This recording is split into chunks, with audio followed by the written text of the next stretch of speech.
in the bank now.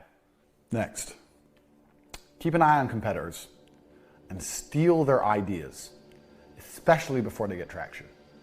Because if you stick to the rules I've taught you thus far, especially with speed, you can overtake them anyway.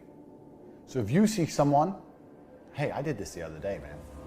I did this exact thing the other day. I saw someone launch a free Telegram group on Twitter. Thought, good idea.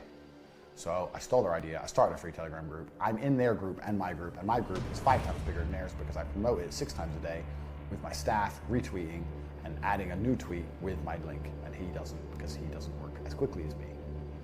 If I would have sit around and waited and thought that was a good idea and did nothing, it would have been much harder to catch him.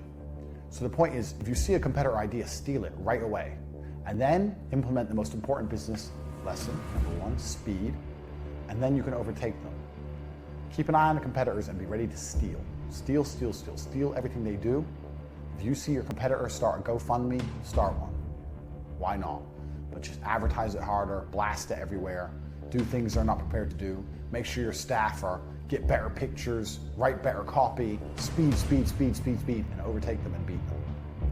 Even if you don't beat them, just take away some of their momentum. You sell bouncy balls. I don't know why we're on bouncy balls today, but we are. Your competitor starts a GoFundMe for their bouncy ball. You start a GoFundMe for your bouncy ball. They raise 100,000, you raise 50,000. Well, if you didn't raise that 50, perhaps your competitor would have raised it, because the people who are interested in bouncy balls may have gone with him instead of you. So not only have you raised 50, but you've also taken 50 from him. It's a double whammy. It's not the fact that you've raised 50, it's that you've also taken 50 from him. So if your competitor is doing anything, steal his idea, even if you're not going to pull it off, just to take some of their momentum away. So with the War Room, if I have any ideas on how I want to promote the War Room, I do my big ideas on the days that other groups are trying to open up for membership. Just to combat them, just to take some attention away from them. Even if I don't get any of their guys, it doesn't matter. Just so they don't have a free reign. Never give your opponent free reign, because that's what your competitors are, they're opponents. So keep an eye on them and be prepared to steal their ideas, even if it doesn't work that fantastically. Steal it and implement it purely just to slow them down. But I'll tell you, a few times I've done this, and if you do it right and you do it with speed, you can often overtake them and you can often beat them. I've done it myself, so trust me, it's very, very doable. Next, I've spoken about this already, but it's important. Money and business as a hustler is your life. It's your life, meaning it's all you do. I'm not saying you can't do anything else. I'm saying you mix everything together. If you go for dinner, try and go for dinner with some guys you can talk to about business. Make sure your people around you, your friends, are talking about business. If you have to go somewhere, try and go somewhere for business. Let's say you really, really want a holiday. You're a bouncy ball company, you made lots of money, you really, really want a holiday. Cool. Do you really want to go to the Seychelles? Or could you go to India and have fun? You've never been there before. It's still got beaches, and speak to another bouncy ball company while you're there, maybe get some cheap product. Mix everything together. You can find a way to do all the things you want to do with a business objective tinge. Trust me, you can do it, because I've done it myself.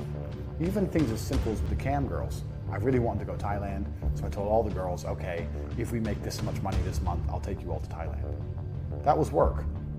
They all worked their asses off, they hit target, they felt like they got a free holiday. I had to go there anyway, and they made me a bunch of money. Always tie work into all the other things you have to do. Your whole life is work, your whole existence is work.